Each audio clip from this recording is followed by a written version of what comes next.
अस्सलाम वालेकुम स्टूडेंट्स। आज हम बात करते हैं स्मॉल इंटेस्टाइन।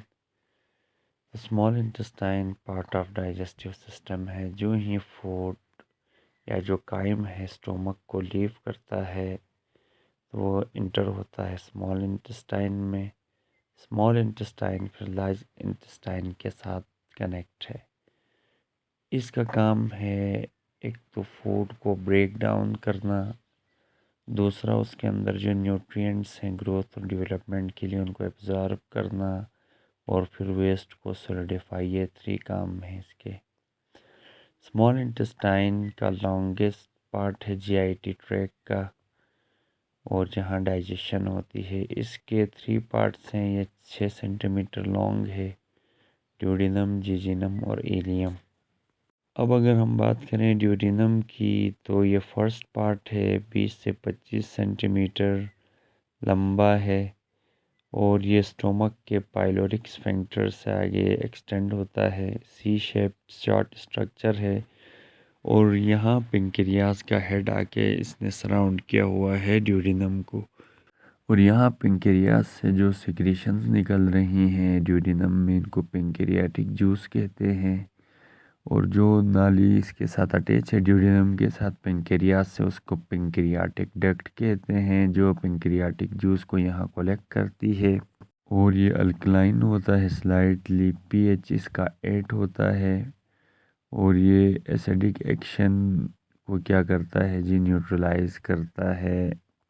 और इम्पोर्टेंट एंजाइम्स यहाँ पे पेंक्रियाटिक एमाइलेज, पेंक्रियाटिक लाइपेज, ट्रेप्सिनोजिन, काइमोट्रेप्सिनोजिन इस पेंक्रियाटिक जूस में पाए जाते हैं।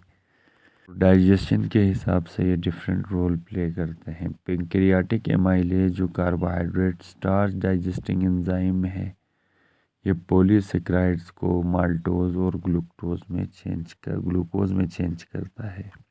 जबकि पेंक्रियाटिक लाइपेज फैट्स को मोनोग्लाइसरोल और ग्लाइसरोल फैटी एसिड्स में चेंज करता है। तो एंजाइम प्रीकर्सर्स पेंक्रियाटिक जूस में 2 हैं, एक ट्रेप्सिनोजिन और दूसरा काइमोट्रेप्सिनोजिन, और ये दोनों इनएक्टिव फॉर्म में होते हैं।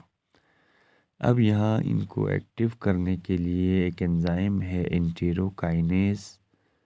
ये एंजाइम प्रीकर्सर कहलाता है। इनको एक्टिवेट करने के लिए जो आता है, तो एंटेरोकाइनेज ट्रिप्सिनोजिन को ट्रिप्सिन में कन्वर्ट करेगा। ट्रिप्सिन फिर मज़ीद ट्रिप्सिनोजिन को एक्टिवेट करता है, और ये प्रोटीन्स को कन्वर्ट करते हैं जी पॉलीपेप्टाइड्स में।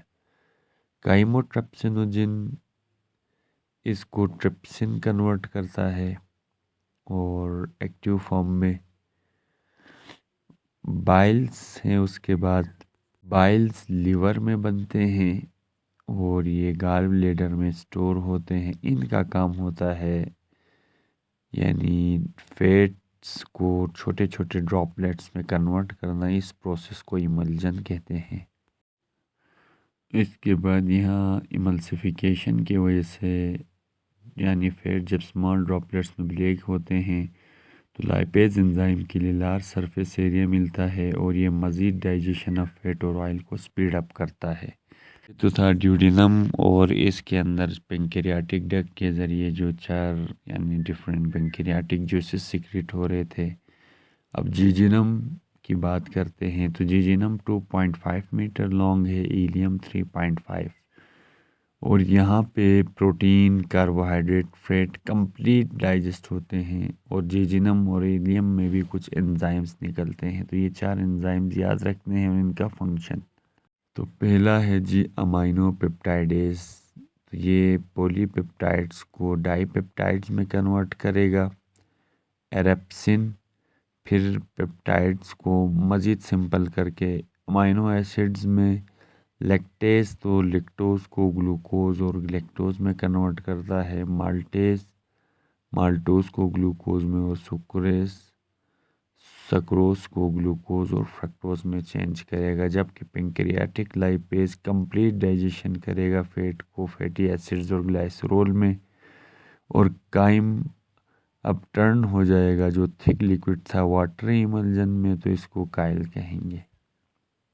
और स्मॉल इंटेस्टाइन का जो इलियम पार्ट है, यहाँ न्यूट्रिएंट, कार्बोहाइड्रेट, प्रोटीन, फैट की एब्जॉर्प्शन होती है।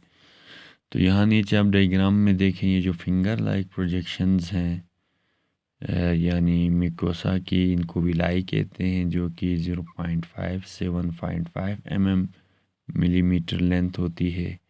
और ये सिंपल कॉलमनर एपिथेलियम होता है यहाँ। और यहाँ जो ब्लड कैपिलरी नेटवर्क और लिम्फ कैपिलरी नेटवर्क को मिला के हम लैक्टियल्स कहते हैं। और ये surface area of small intestine को इंक्रीज़ करते हैं। और ये लार्जेस्ट पार्ट हैं जी लैक्टियल्स एलिमेंट्री कैनाल के। और इसी वजह से यहाँ सरफेस एरिया ज़्यादा होने से एब्जॉर्प्शंस होती है। माइक्रोविलाई मज़ीद इसको सरफेस एरिया के ज़रिए इंक्रीज़ करते हैं एब्जॉर्प्शन को।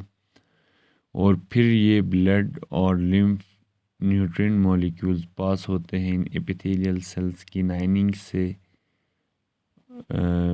Throw cell lining blood capillaries या लिम्फ वेसल्स की तरफ। एब्जॉर्प्शन ऑफ कार्बोहाइड्रेट्स की बात करें तो यहाँ जिस प्रोसेस के ज़रिए एब्जॉर्प्शन होती है वो सिंपल डिफ्यूजन है या एक्टिव ट्रांसपोर्ट, जिसमें एटीपीज यूज़ होते हैं। फिर ये जो मोनोसेक्राइड्स फैसिलिटेटेड डिफ्यूजन के थ्रू कैपिलरीज में जाते हैं विलाई की। फिर यहाँ से हेपेटिक पोर्टल सिस्टम के ज़रिए लीवर में जाएंगे। और जो नॉन ग्लूकोज शुगर हैं इनको ग्लूकोज में कन्वर्ट करेंगे और ग्लूकोज इंटर होगा थ्रू फैसिलिटेटेड डिफ्यूजन। अब हम बात करते हैं लिपिड्स कैसे एब्जॉर्ब होते हैं। तो लिपिड डाइजेस्ट होते हैं फैटी एसिड्स की फॉर्म में या ग्लाइसरोल की फॉर्म में। ग्लाइसरोल और फैटी एसिड्स एपिथेलियल सेल्स में एब्जॉर्ब होते हैं विलाई के, और फैट्स के साथ मिक्स किया जाता है कोलेस्ट्रॉल प्रोटीन को। और ये छोटे छोटे स्मॉल ग्लोब्यूल्स बनाता है, इनको माइक्रोन्स कहते हैं। काइलोमाइक्रोन कम्बिनेशन है जी, जब फैट्स के साथ कोलेस्ट्रॉल प्रोटीन्स मिक्स हो जाए। फिर यहाँ एक्सोसाइटोसिस के ज़रिए एपिथेलियल सेल से ये लैक्टियल्स में लेके जाया जाता है इनको। और इवेंचुअली फिर ये लिम्फेटिक सिस्टम में जाते हैं लार्ज वेन्स में, और ये हार्ट में चले जाते हैं। प्रोटीन्स की बात करें तो यहाँ पे हेपेटिक जो पोर्टल सिस्टम है जो लिवर में इंटर होता है, यहाँ अमीनो एसिड्स एब्जॉर्ब होंगे एपिथेलियल सेल्स में, फिर लिवर में जाते हैं हेपेटिक पोर्टल सिस्टम के ज़रिए। फिर यहाँ लिवर रिलीज़ करता है इनको ब्लड स्ट्रीम में, और फिर ये पूरे बॉडी में जाते हैं और यहाँ न्यू प्रोटीन्स बनाए जाते हैं। और कुछ अमीनो एसिड्स यूज़ होते हैं फॉर एनर्जी। तो ये था स्टूडेंट्स आज small intestine, duodenum, pancreatic juices, फिर जेजिनम और इलियम उसके एंजाइम्स।